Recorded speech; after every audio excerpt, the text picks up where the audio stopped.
Voici une pièce en acier inoxydable à haute limite élastique Silver Fox High Proof. Dans tous les essais de contrôle courant, cet acier se situe favorablement par rapport aux nuances classiques équivalentes et résiste beaucoup mieux aux chocs que ces dernières.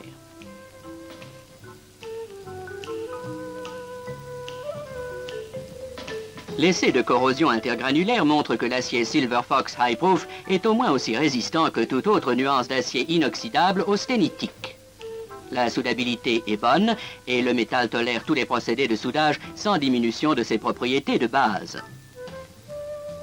Dans le domaine des caractéristiques de traction, cependant, la supériorité sur les nuances classiques est écrasante et l'introduction d'une quantité déterminée d'azote a élevé notablement la limite élastique conventionnelle de l'acier. Pour mesurer cette caractéristique, on fixe un extensomètre sur l'éprouvette de traction, lequel enregistre l'allongement de ces dernières en fonction de la charge appliquée.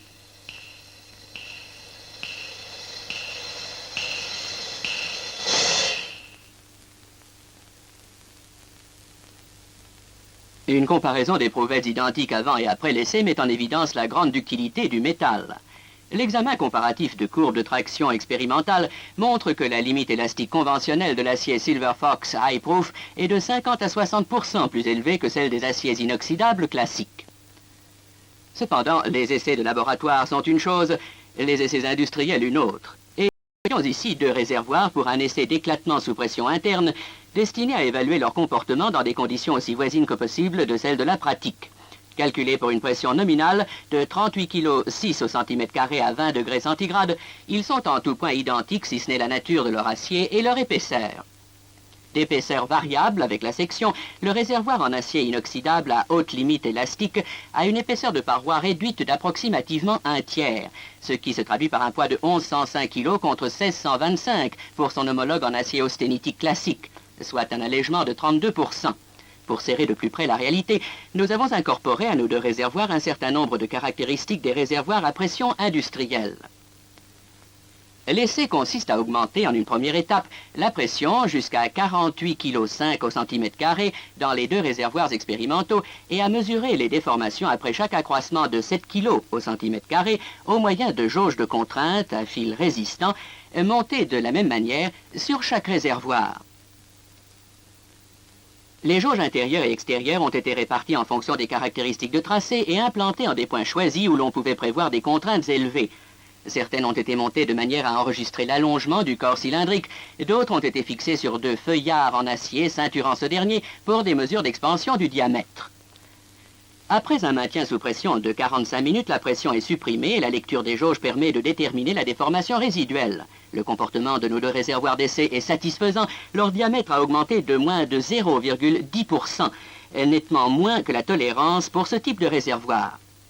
En une seconde étape, la mise sous pression de 48,5 kg au cm² est répétée 9 fois, donnant au total 10 cycles de mise en pression et de détente. Ces 10 cycles représentent une centaine de sollicitations à la pression nominale.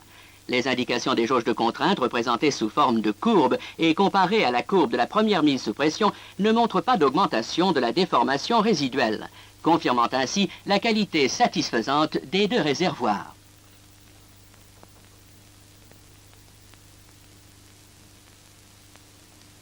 En une dernière étape d'essai sous des pressions croissantes jusqu'à rupture, l'emploi de caméras prenant des vues au ralenti a permis de ramener la durée de projection de l'essai complet à un peu moins de 2 minutes.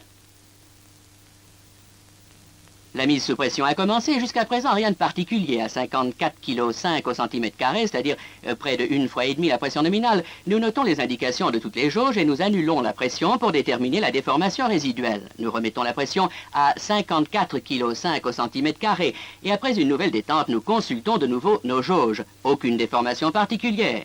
Nous élevons alors la pression à 63,3 kg au cm² et nous relevons les indications des jauges. À une pression intérieure de 77,3 kg au cm², les déformations ont commencé à altérer certaines de nos jauges de contrainte. À 91,3 kg au cm², les jauges restées valides donnent leur dernière mesure et seules les mesures de pression intérieure continueront à suivre l'essai. Au-delà de 2,5 fois la pression nominale, il n'est plus possible de prévoir le comportement de nos deux réservoirs d'essai déformés et les lectures de pression se font dorénavant à travers des longues vues. La pression a atteint 105,3 kg au centimètre carré, près de 3 fois la pression nominale, et les réservoirs d'essai sont visiblement renflés, preuve marquante de la grande ductilité des deux aciers. Voici 119,3 kg au centimètre carré. Et à 126,6 kg au centimètre carré exactement intervient la rupture du réservoir en acier austénitique à haute limite élastique dont la paroi est la plus mince. Cette pression représente près de 3,5 fois la pression nominale. La rupture s'est produite à un angle d'une des pattes de support soudées. L'ouverture n'est pas grande et est normale, la cassure entièrement ductile. L'unique cause de rupture est la pression excessive.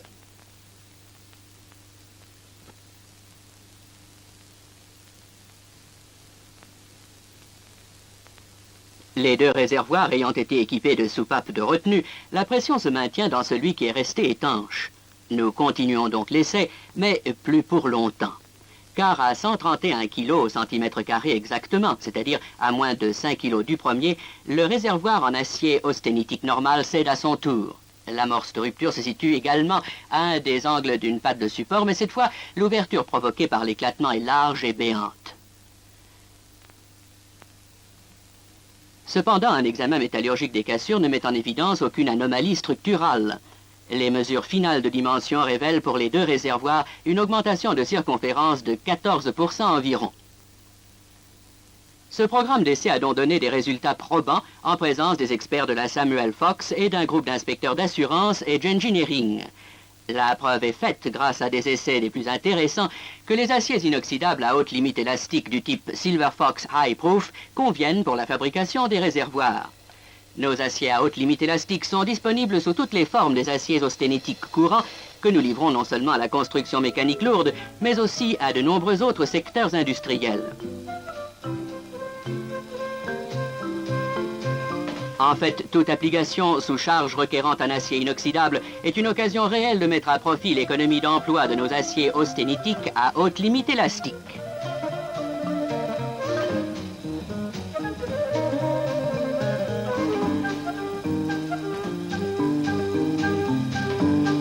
Les avantages de mise en œuvre dans des fabrications courantes, aussi bien qu'occasionnelles, sont nombreux, et les économies de matière et de prix de revient peuvent atteindre 40% en utilisant les aciers Silver Fox High Proof selon des codes de fabrication avancés.